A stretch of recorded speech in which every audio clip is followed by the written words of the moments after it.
Salut tout le monde, c'est Mac Coca et aujourd'hui, on s'attaque à un défi courant mais crucial.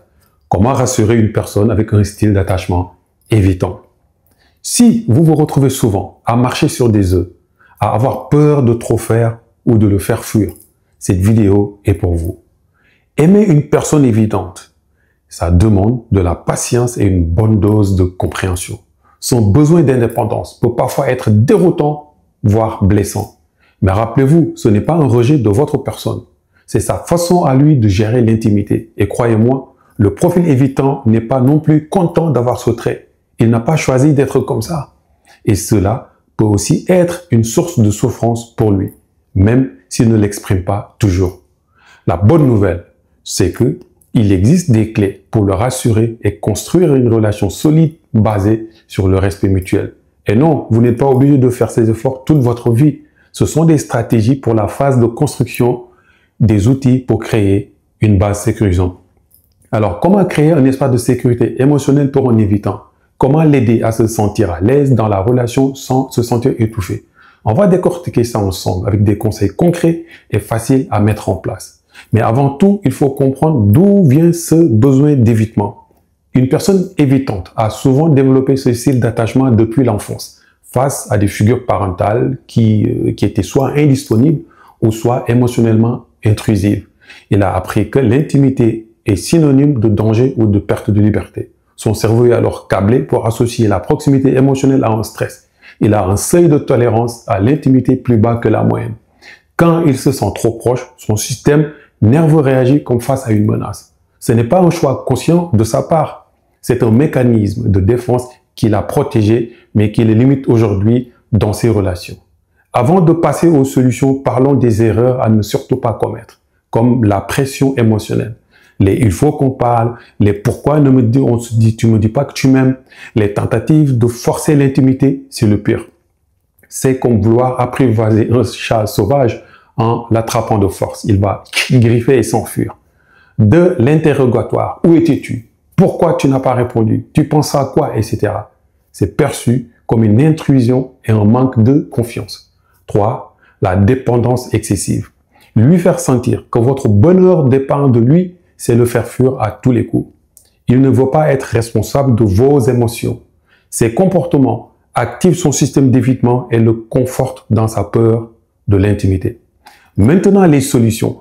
Comment créer un espace sûr où il pourra se détendre et s'ouvrir à vous? 1. L'espace et l'indépendance. C'est son langage d'amour. Respectez son besoin de moments seuls, des projets personnels.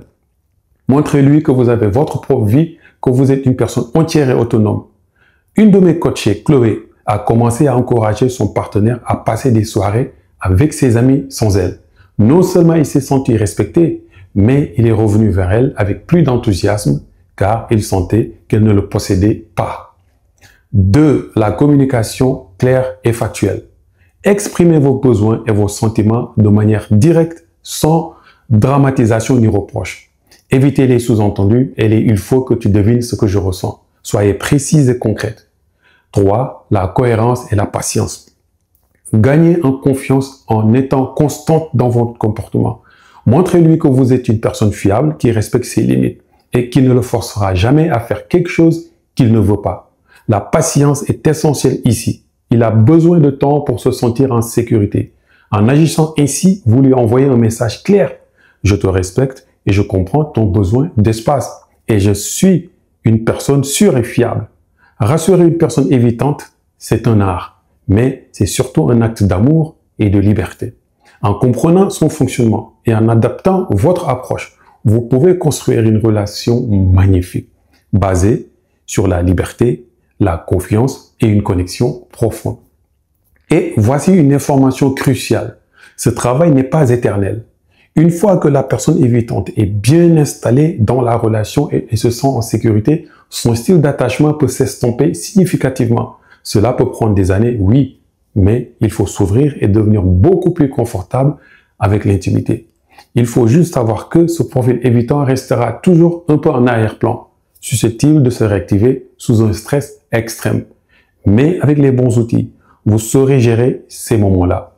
Votre capacité à vous recentrer, à gérer vos émotions et à comprendre ces dynamiques complexes. C'est ça, la vraie force en amour. Alors, si vous en avez marre de vous sentir impuissante face au silence et aux éloignements, si vous voulez maîtriser la psychologie masculine et booster votre estime et vous libérer de la dépendance affective pour construire des relations vraiment saines, équilibrées et épanouissantes, alors mon programme 12 semaines pour transformer ta vie amoureuse en maîtrisant la psychologie masculine, en boostant ton estime et surtout en te libérant de la dépendance affective est fait pour vous.